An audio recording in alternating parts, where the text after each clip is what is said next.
One of the different destinations that we might be ending up along that electrification of transport journey. So certainly the accelerating pace of the EV rollout is the kind of theme from the vehicle side of things. So around about 200,000 EVs on the road at the moment, heavily weighted there towards kind of the plug-in hybrid side. I think battery vehicles making up maybe 0.7% of the fleet compared to like 2%-ish for that broader definition. The expectation very much that we're transitioning into that pure battery EV world and the kind of plug-in hybrid side to fade away, particularly given the changes in policy support programs. But that rollout driven by basically a combination of policy and market forces. On the policy side, a mixture of, I think, ambitions is the proper term for kind of phasing out the sale of conventionally fueled vehicles by 2040. And kind of the subsidy and market incentive sides go alongside that, both in terms of the vehicles and the charging infrastructure that come alongside them. And from a market side, a falling set of costs associated with the vehicles, and as we'll see with the infrastructure as well, but also really perhaps a little bit unique from an energy sector perspective, but a genuine consumer interest in a revolution coming through in the market as well. So as that kind of vehicle rollout progresses from, I think we're about 1,500 BEVs being sold in 2010 up to 60,000 last year, and at least looking at National Grid FES projections set to, depending on the scenario pick, set to accelerate rapidly. That brings with it kind of concurrent or required concurrent investment in the charging infrastructure as well. So the vast majority, depending on where you look, perhaps up to 90% of charging set to be completed between the domestic side of things and the workplace, kind of both broadly characterised by the same user characteristic, i.e. a vehicle sat dormant in a location for generally an extended period of time, providing options there around the speed of charging and the kind of flexibility that can be made there as well, with the rest made up in the public charging space. So they're including kind of local authority provided infrastructure, rapid chargers placed along kind of popular transport routes, and the kind of destination charging as well. So charging infrastructure putting places like supermarkets, shopping centres, places where people will go and dwell for potentially an extended period of time. We'll come back to the workplace one in a moment when we look at the implications for fleets, but to just dwell on that public charging infrastructure at the moment. From an investor perspective, I think uncertainty, as has been the theme for much of today, would probably be my one-word summary of that public market, particularly around kind of pure utilisation-based business models. So they're business models that just look to recoup that initial investment from the EV charging itself, caught in something of a chicken and egg dilemma, requiring the public charging infrastructure to support the rollout of EVs, particularly to address kind of concerns around range and experience anxiety, but at the same time requiring an ever-increasing rollout to kind of support those utilisation business models. And so it's there that we're, particularly in some of the work that we've been doing, seeing a lot more interest in the kind of businesses that can bring forward some sort of revenue stacking model. So trying to be that co-located storage, bring in more activity behind the meter, but looking to kind of do something else alongside that charging model. The kind of perhaps the exemption to that would be some of the strategic investment that we're seeing in the market. So they're from a range of players, but the likes of the vehicle manufacturers, in the case of Ionity, who are putting in many, I guess, super rapid chargers, looking to kind of provide future-proof charging infrastructure to support their own vehicle ambitions, and increasingly, as I imagine we will hear, but from kind of the oil majors as well, really looking to capitalise on the decarbonisation benefits there of the transport sector. To provide the requisite charging for vehicles, there's basically two options to integrate them on the grid. You can either undertake costly and immediate investment in reinforcing particularly the kind of low voltage distribution network sector, or you can look to do smart charging. It is worth caveating that the further down the rollout you go, the more and more likely and the more required that investment in reinforcement is. But in the near term, there are potentially some very real benefits to be gained from smart charging in accommodating vehicles on the network at the lowest possible cost, both to the end user but also to the network itself. And really, two broad categories of smart charging. So I guess cost reduction in moving that charging outside of periods of both peak cost and peak constraint for users in the network respectively. And then secondly, perhaps revenue generative potentially in the form of unlocking the kind of innate flexibility in, what is it, at least from the energy perspective, of battery on wheels. Certainly the direction of travel very much towards smart charging, having seen basically the requirement for all government-funded charging infrastructure to have smart capabilities. But some key questions still being asked in the industry quite around what we mean by smart and who it is that we're asking to be smart. And really they're looking at, in the interim period between where we are now and perhaps that future with a kind of fully automated and fully integrated flexibility system, whether there's a role for the network operator to reach behind the meter and control charging. And certainly that's the question being asked by many parties, but including SSE networks with their code modification that's been suggested. In terms of perhaps the more revenue generative vehicle to grid side, absolutely, I think as was touched on in the flexibility side of it, but potentially key in supporting that future rollout, particularly as you move further along into the future and you see the number of vehicles and then by extension the amount of flexibility on the network increasing. But certainly at the trial stage at the moment, lots of work going on both in the kind of business-focused and fleet-focused sectors and in the domestic side as well, as we saw with the Powerloop trial earlier, really trying to explore what those marketplaces might look like, how the kind of aggregation and derating of vehicles will work moving forwards.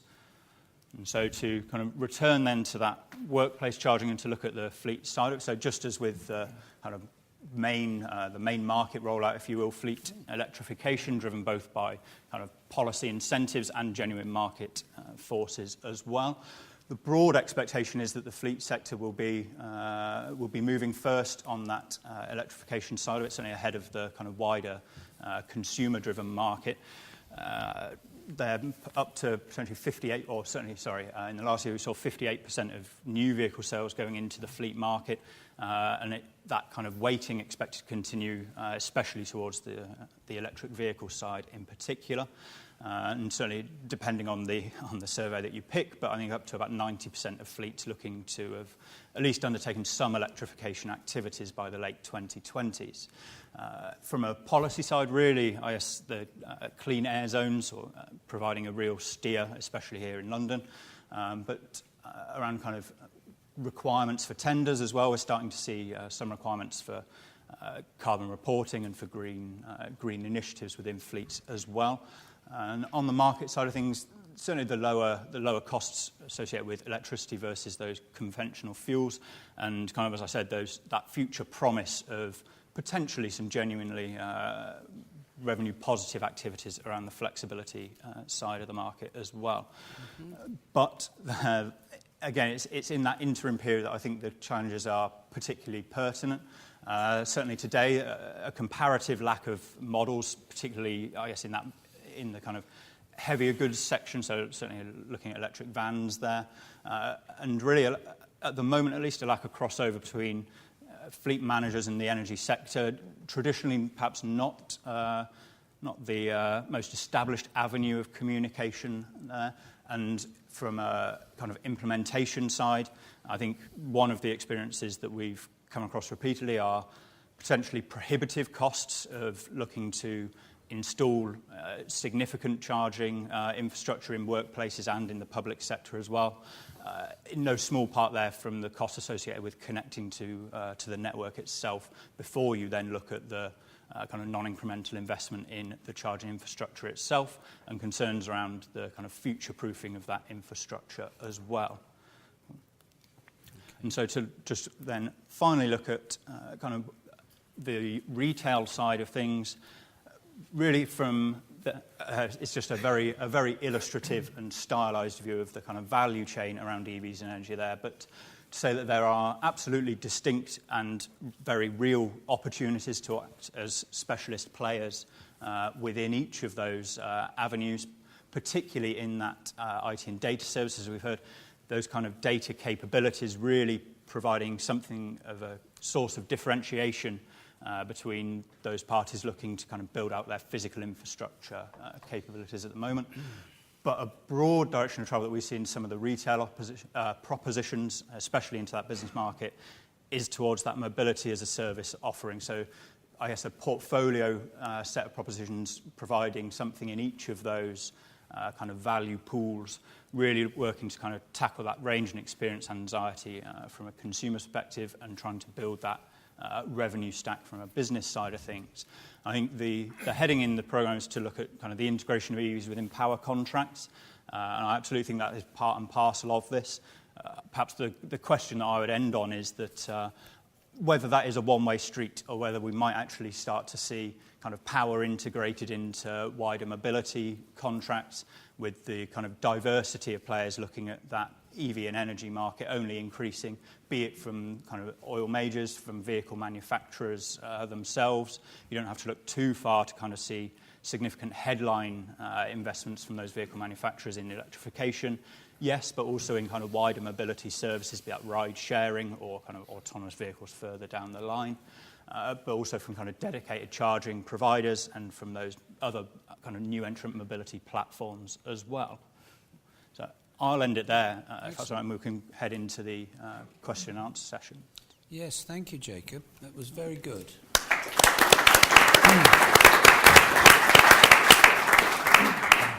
You had 100% attention from the audience. And I can't say that about all the other sessions we've had today.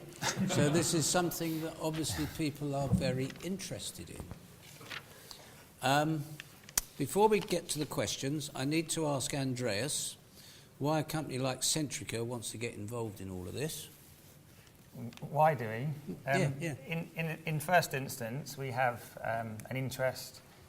We have the third largest commercial fleet in the country, of course, our British Gas brand. So there's a definite need there for us to come up with a solution. And we're transitioning our vehicles now to electric. We have 100 already. 100. We're going to introduce another 250 this year and another 1,000 next year. So we need to resolve that problem for our own fleet. And once we can come up with that solution, then we can take that and help the rest of the marketplace. Right. There's our customer base. More and more of our customers that we supply energy and services to on the domestic side are switching to electric vehicles. So there's a need for us to take a lead and try and help them with solutions. And I believe working with businesses as well, there's solutions there that we can come up with.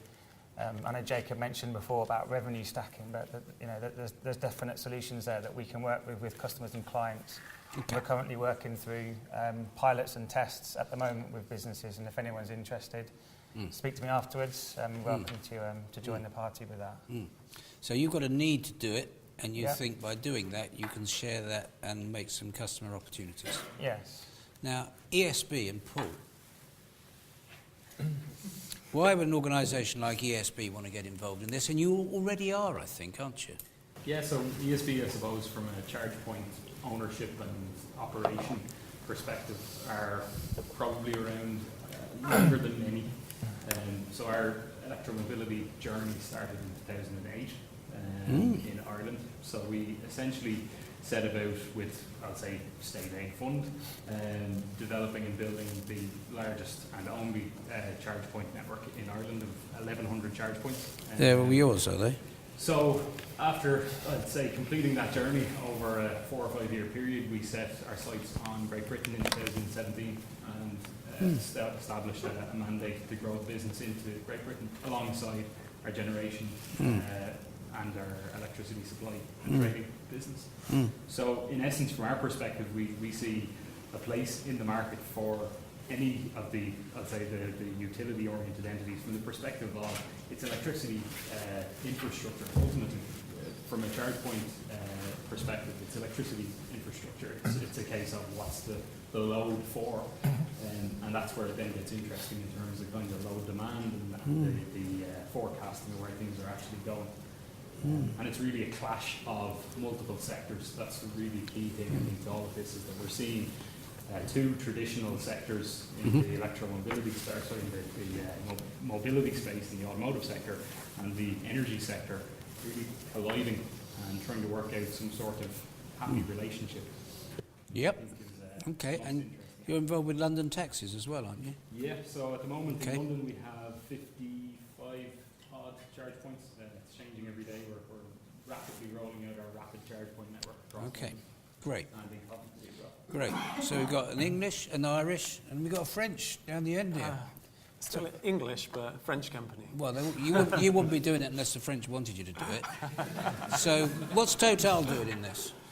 So Total, decarbonisation was talked about, and so from a global perspective, we're buying up green businesses, and so we know we need to change. That includes solar. We bought G2 Mobility in France in 2018, and basically at the same time we're growing residential and B2B businesses. And from that perspective, we are. They have a green sway as well, and basically we are looking to sell green solutions to our customers across Europe.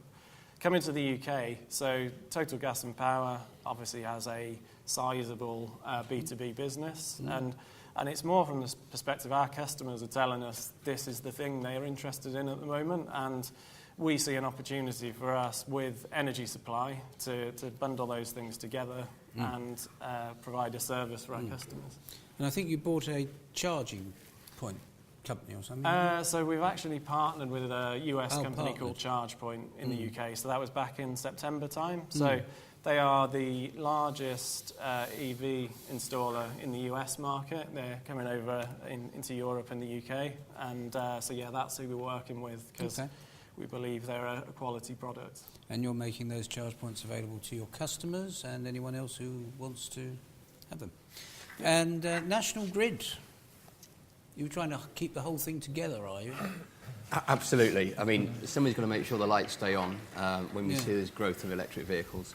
I mean, the role that we have, particularly in National Grid System Operator, is to ensure that the system, and when I say the system, the whole energy system is prepared for the future, so that the lights stay on, the gas keeps flowing.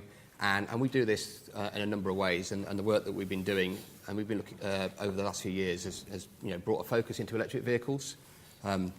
Jacob used one of our charts from our 2017 future energy scenarios. We've been doing those since 2008, looking at electric vehicles and other forms of energy that might impact the energy system. And in fact, our 2018 publication's got a slightly more aggressive electric vehicle take-up as well.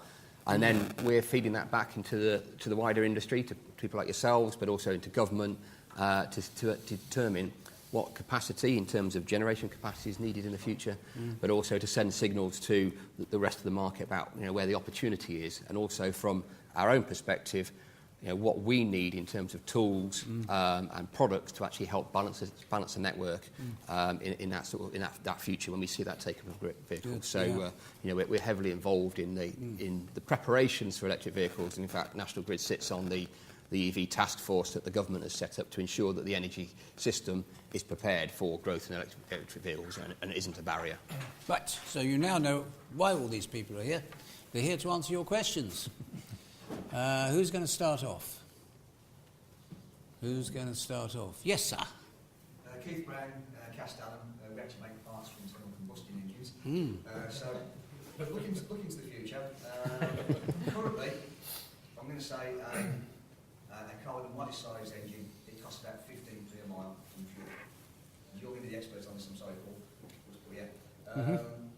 How much for the commodity price of electricity currently to support a small or medium-sized electric vehicle? How much for electricity? So the electricity part of effectively the charging tariff. Depends on what day of the week it is.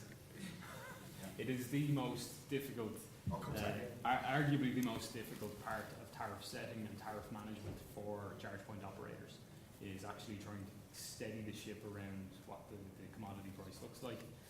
Because as we all know, the electricity prices are a function of an awful lot of major factors, whether it be oil prices, what's going on in Russia. So you're not sure? And so on and so forth. It really does vary from day to day, and we find that if we go out to open market to look for electricity prices, it really can vary. Okay, how much to charge a vehicle? How long to charge a vehicle? Oh, how long to charge a vehicle?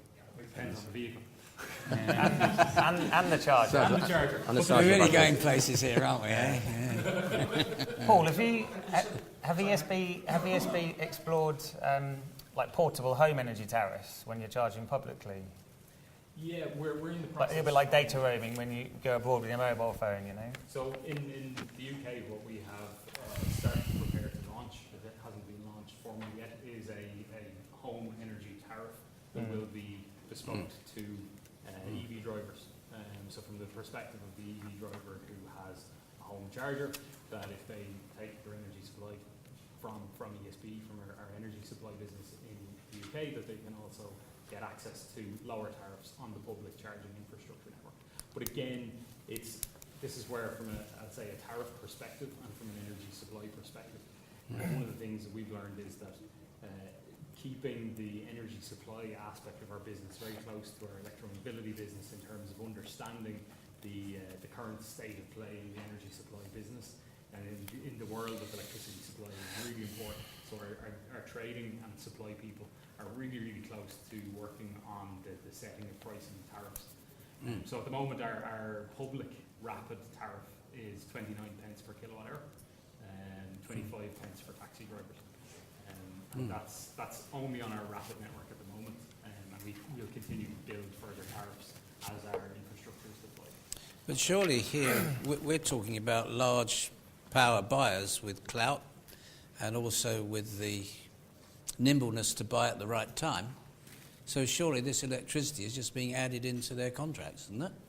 That's where it gets more complicated and messy, and I'm sure Marcus would have a perspective on this, maybe not. But really one of the big challenges is if you are, let's say, a charge point operator on a public highway and you have a charge point, the MIC for that, it's not going to be like a factory that's drawing a lovely solid base load of whatever number of kilowatts or megawatts. It's totally variable, totally unpredictable. And as a result, there's an awful lot of work has to be done around looking at how you cover for all of that additional capacity that just never gets used. So there's an awful lot of need for, combined thinking, looking at how the overall energy system and the electromobility space develop together to. Okay, well let's ask James here for a minute. You've had a go. Yes. Let's ask James here for a minute. You're saying that you've done all this because your customers want it. Yeah. So are you offering them the opportunity to take this power in a way that it is an integral part of their contract arrangements? Yeah, so that's what I want to get to. so Sorry, as it- then you can have a go. So as it stands for our existing customers, there is a model where they effectively become the charge point operator.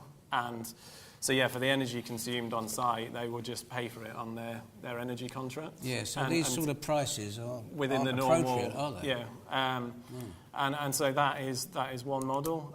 So going back to some of the things mentioned earlier, so actually in the Netherlands at the moment, so we are offering a tariff to actually residential customers, and then interoperability is a lot better in Europe, and we're actually offering then a fixed roaming for the same rate as your energy supply at home. Okay. And we're actually looking to roll that out in B2B as So well. this is a proposition for our large members who are buying on contract on flexible basis that they can add in this load. You wanted to say something? Yeah, so another perspective is to look at the vehicle. I think some of the others started to touch upon this earlier, but looking at the vehicle as part of the energy ecosystem. So we already have, and we know what stationary storage systems are and how we can use those for local power generation, optimise the flex that's left in there, whether it's sold back to the grid or into the property. And you can look at the car as almost an extension of these. In the future, when we've got millions of these plugged in, whether it's fleets into a workplace, into a depot, this becomes a huge stationary storage system. I'm speaking to a few airports at the moment, and the way us Centrica as an energy company, we would look at cars parked in an airport where you've got, for a relatively long known period of time, hundreds of cars in one airport, that would be a big stationary storage system that we would look at this, where people can opt in, opt out, you'd be able to trade the load. Right, fine. This gentleman here wants to ask a question. Andrew Box, Vattenfall e-mobility. Probably a bit late because we're trying to follow what Paul was saying. I think one of the biggest problems now is people are comparing a combustion engine to an electric vehicle. So, for example, the question you were asking is how much is fuel comparison to electricity. There's other questions behind that. Appreciate it, and a few people have spoken, so probably the point's not so key. But I think it's very, very important to understand electric vehicles is brand spanking new, and you can't compare it to a combustion engine. Yes, it has four wheels if it's a car, but that's where it really is the same. There's a lot of difference in terms of how you use it. You asked the question, how long does it take to charge an electric car? How often do you use a car? And most people who have electric cars will not use their car, take it to empty, and then charge it up again. It's more of a top-up model. So how they're using their car is probably more to a mobile phone where people carry around their charger. So I think the first thing we need to do is, and it's probably not a question, it's more of a comment to the room, is think about an electric vehicle differently to a combustion car and how it's used and how it's managed. I fully get that. The reason I asked that question was because the first question couldn't be answered. I was trying to get to how much it cost per mile. Right. To run an electric vehicle. Well, our member Pip will help you with that immediately behind you. Okay, I am an absolute electric vehicle fan. I'm on my third electric vehicle, 160,000 miles in 6.5 years. Wow. My biggest frustration, and it needs to be dealt with really quickly, is a common charging plug-in.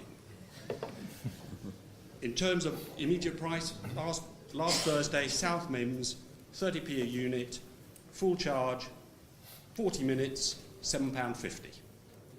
120 miles.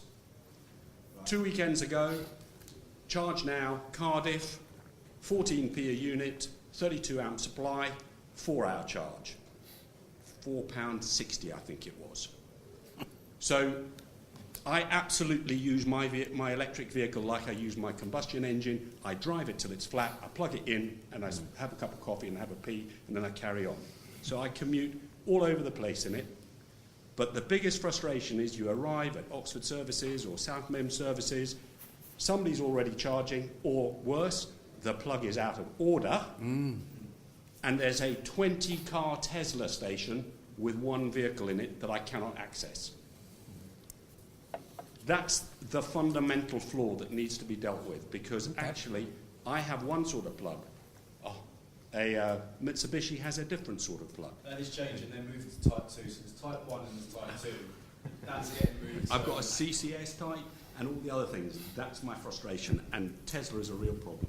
Right. But in terms of, just to put it into context, why did I make the move? It used to cost me £400 a month in diesel. It now costs me 60 quid a month. There you go. That's what you wanted to know, Keith. This is what I was trying to get to. Okay. So I'm going to say the commodity price of fuel, and at the moment there's not much tax on it, so the commodity price of an electric vehicle is not dissimilar. The difference with the fuel at the moment, so the oil-based fuels, is you're paying 2/3 of whatever your price is in tax, HMRC revenues. Is there anybody from the government here who can say what are they going to do to replace those revenues? Because they're going to have to put it on. They're going to have to put it on the EV, aren't they? Well, Keith, I reckon you should buy a Pip of sherbet afterwards and carry on this conversation. I think we should. Who else has got a question? Yes, Daniel. Come on, Daniel.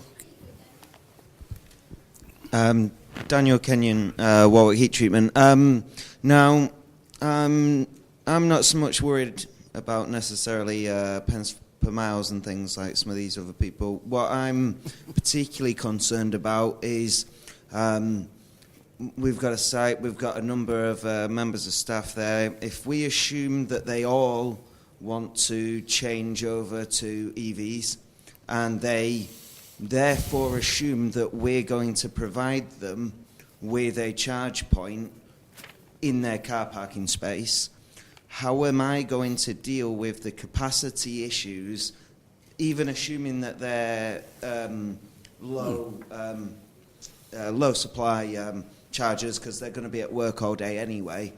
How am I going to be able to set up a situation where the electricity capacity is there on our site when we're already probably struggling towards our maximum capacity already? Oh, that's a good question. Who'd like to have a go at that? I can start, yeah. Great. So we've touched on the point of smart charging. What is smart charging? Already on the marketplace now, you have dynamic load balancing. So, when you plug vehicles in, the system will automatically balance. It'll tie into the property.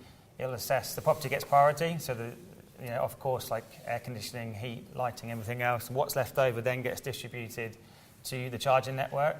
You can also then have the ability, and again, there's technologies there now, where you can even prioritise actual individual drivers. So perhaps the accountant that's plugged in, that's going to be there all day, they would have a lower priority than perhaps the salesperson that's popped in for a couple of hours and is going to shoot off again. So there's ways that the intelligence and the AI behind the system can help intelligently map this. Mm-hmm. Again, there's this concept of the vehicles also being able to power the property. So there will be a time when the 100 cars parked in your car park, at peak times, they will power the building and help avoid peak energy tariff times.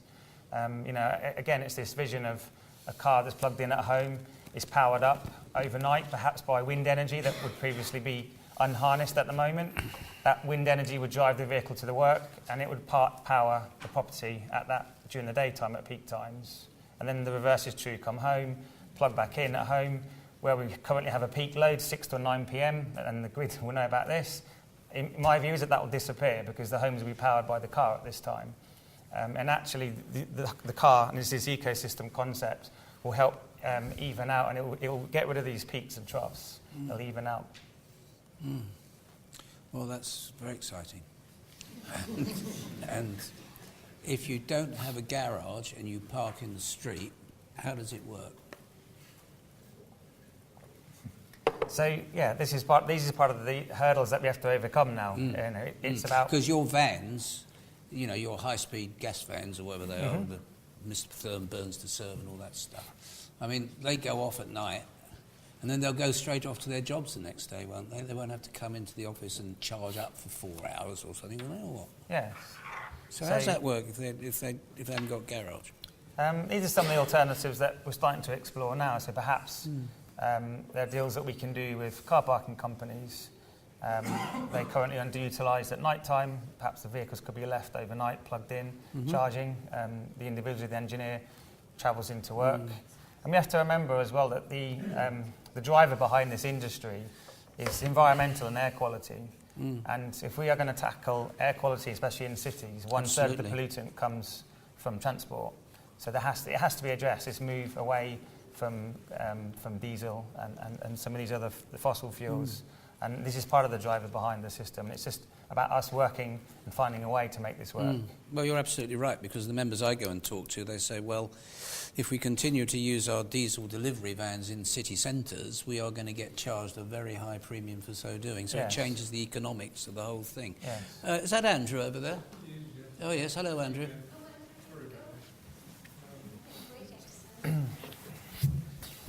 This is all very opportune for me because in the last week or so I've been trying to find out more about EV charging. One of our senior managers has now changed to a Volvo hybrid, and I thought, this is quite easy. We just put a socket on the wall with a meter, but it's not as easy as that, because we said, well, if we're going to do this, we ought to be looking a bit further ahead. Perhaps we're going to put in 6 charging points, and when salesmen come and visit us, they can charge their cars or whatever. But I was told by the one person I've spoken to about it that we can't charge people money to charge their cars. We're not allowed to, because only electricity companies can charge money for electricity. We would have to sell them tokens that they use. Is that correct? Well, there we are. No. Well, he didn't know what he was talking about then. Go on. Yeah.